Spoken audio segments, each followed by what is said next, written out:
The lawn, it dates back to the 16th century, cultivated by the wealthy in France and England. Today, anyone can have a lawn, but making it look good isn't always easy. There are pests and the scorching sun to contend with.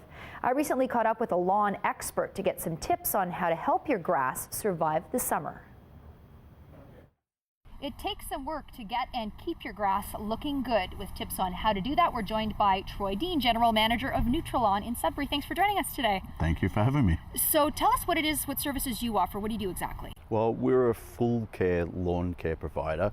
We do everything from full season maintenance packages. We have cutting crews. We do repairs.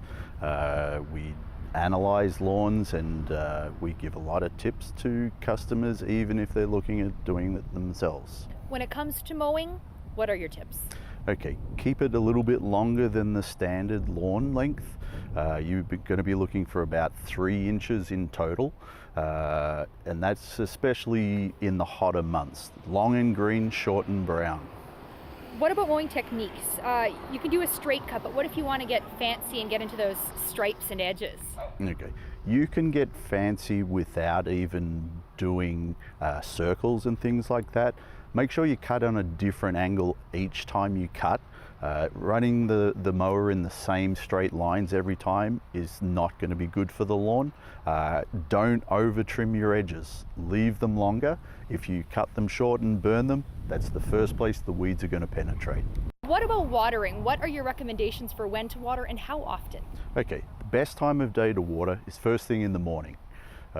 If you're adding water to a hot lawn, like at the end of the day, it's the same as putting water on concrete. It's going to evaporate very quickly. So after the evening, the lawn has had a chance to cool down and you're going to get better water absorption. Okay, so first thing in the morning, if you do have a sprinkler with a timer, 4 to 5 a.m. in the morning. Okay. Is the very best time. And for those people who don't have an irrigation system, I would recommend watering for at least an hour, at least once a week. And once we get into the hotter months, increase it as necessary. Do you recommend aerating? Always. Guidelines, we prefer once a year. A lot of our customers prefer once every 2 years. It helps to promote deeper root growth. It will make your lawn more drought tolerant with a better root system, and it actually improves the soil condition as well. It helps break down clay into topsoil. One of the biggest things we fight in trying to get a nice lawn are weeds. What are your recommendations there? Well, with the new pesticide bans, the best thing you can do is have a thick and healthy lawn. You leave the grass a little bit longer, and the thicker it is, the less chance you have of weeds penetrating.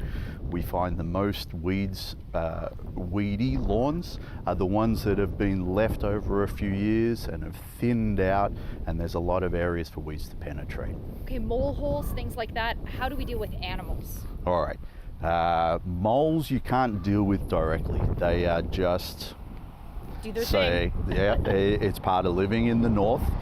You can quite easily repair the damage. They generally just run across the surface of the lawn underneath the snow and chew the grass blades. So the best thing to do, just rake it. If need be, get a little bit of soil and seed down and keep it well watered daily for 14 days in a row for best results. Few weeds or pests are one thing, but when is it bad enough that you should consider ripping out a lawn entirely and starting over? Okay, we see a lot of bad lawns. You know, people don't normally call us until their lawns have got to the point where they can't manage it themselves. You know, we believe that you hit a tipping point once you're starting to put so much money into the lawn that you would be best off using smart money to replace the lawn. Like if you've had really bad chinch bugs that have devastated the lawn, or a lawn that hasn't had anything done to it for quite a while, the smart money is to replace rather than try and repair. But in a lot of cases, if it's only mild damage, we can come in and repair that lawn.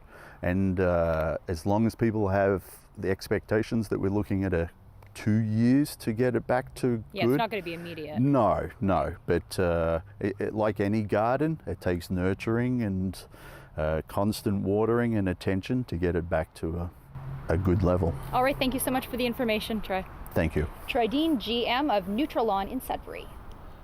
To learn more about everything from watering to weed control, you can check out the Nutralawn link on our website, northernontario.ctvnews.ca.